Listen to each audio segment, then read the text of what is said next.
So nga, galing ako sa Korean store doon sa baba, sa katabi ng Mercury Drugstore dito sa condo. So malapit lang talaga, as in tumbling lang. So na-influensyahan ako ni Joy dahil galing kami ng Dapitan nga, Dapitan Arcade. Tapos dito kami tumambay. Tapos sabi niya bago daw siya uuwi, bibili daw muna siya ng mga Korean products.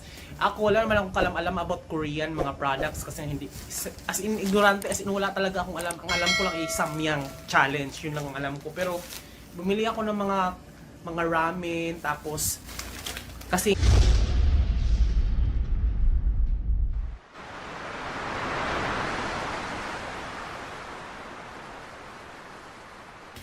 nga, hindi ko alam kung anong dapat kong bilhin. So, siya yung nag-suggest nito.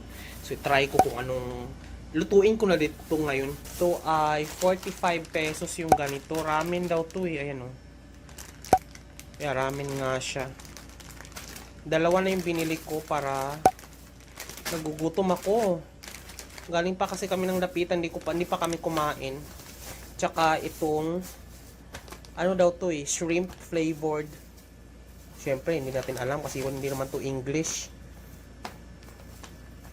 So, ito ay 290. Parang 300 plus to. Mahal pa na ng mga Korean. Pero masarap naman daw. Titikman lang natin. Baka isa lang muna ang lulutuin ko dito, no? Huwag mo nang takaw tingin. Tapos kalahati nito. Or lahat na to. So, ayun. Papapakin ko lang to. Ilulutuin ko lang siya. Saglit.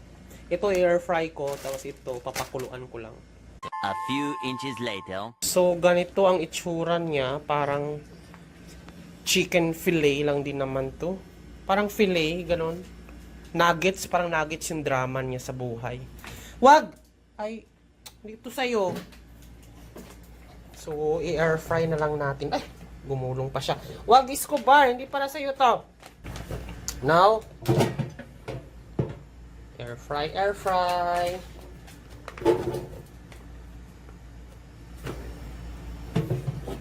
Decent na rin naman yung dami niya.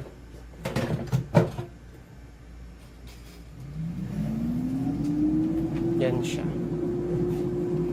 So, ganito kadami ang kaniyang noodles. And then, ito yung dalawa niyang seasoning. So, nagpakulo na rin ako ng tubig. So, pag kumulo, isa lang na lang natin siya.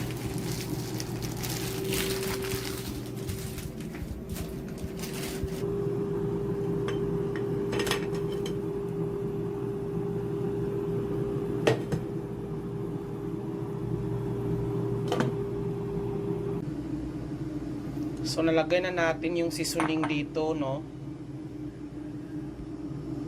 So, pag kumulo na yun, lagay na lang natin dito.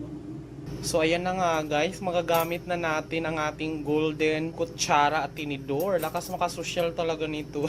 Ito yung best purchase ko so far from Dapitan Arcade. Ang dami dun, sobra. Ito, 100 lang tong isang itong set. Ay, itong dalawang na yan. So, first time natin gamitin yan. So, ayan, kumulo na siya. Luto na. So, ito na nga ang ating ramen na umuusok-usok pa. Ayan siya. Inggit ka lang. Titignan na rin natin kung naluto na ba yung ating nuggets. Ayan, medyo naluto na siya.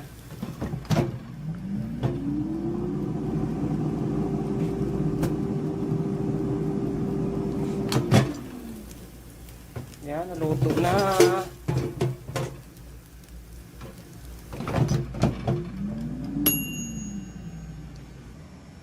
At ito na ang nuggets. Korean nuggets na yan. At mayroon pa tayong masarap na sabaw, ramen, black ramen.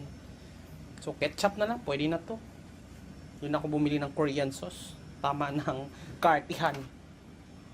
So, tikman na natin, no. In fairness, yung kutsara na gold, guys, ang bilis uminit. Ano, mainit siya sa, nagtatransmit yung init niya papunta sa hawakan.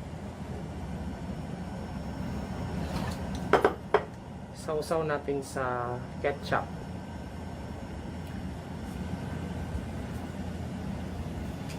Harap. Sabaw.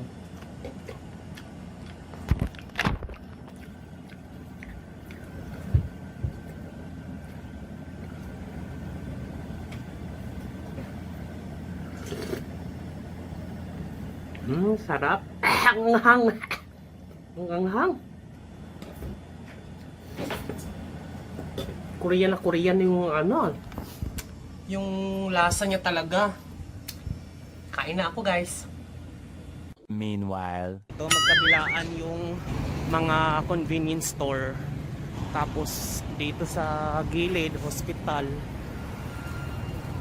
Tapos dito, malapit lang talaga siya. Medyo connect yung mga establishment. Kaya very ano siya yung center of gravity talaga. Convenience talaga.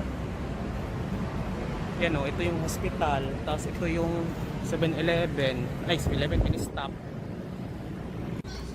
Noodles. Ay, mahal nito. 140. 140 ito.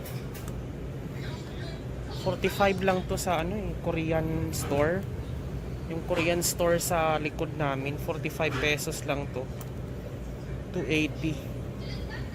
Maharlika. 45, ito 45 pesos lang to. Yung mga ramen. Ito lang muna, papa-Gcash lang talaga ako. Walang budget. Daming bilihin.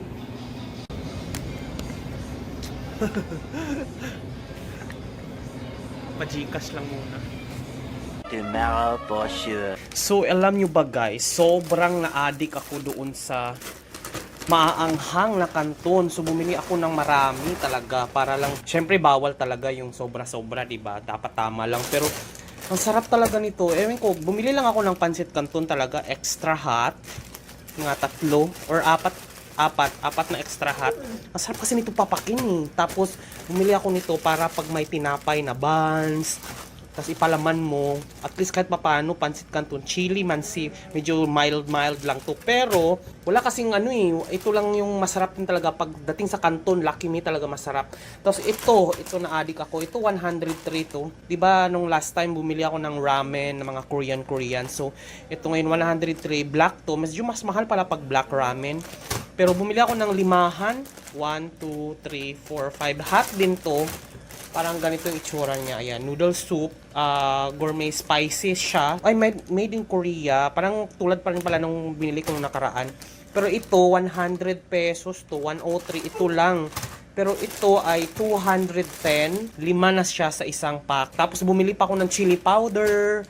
Ang sarap, parang humaano yung tolerance mo sa anghang. Pag nasimulan mo siya sa maanghang, tapos nag-enjoy ka, parang palala yung anghang ng ano mo. Well, mahilig naman talaga ako sa maanghang din talaga to start with. Pero, paanghang ng paanghang, katutolerate mo na siya. So, diba, sarap nito, promise.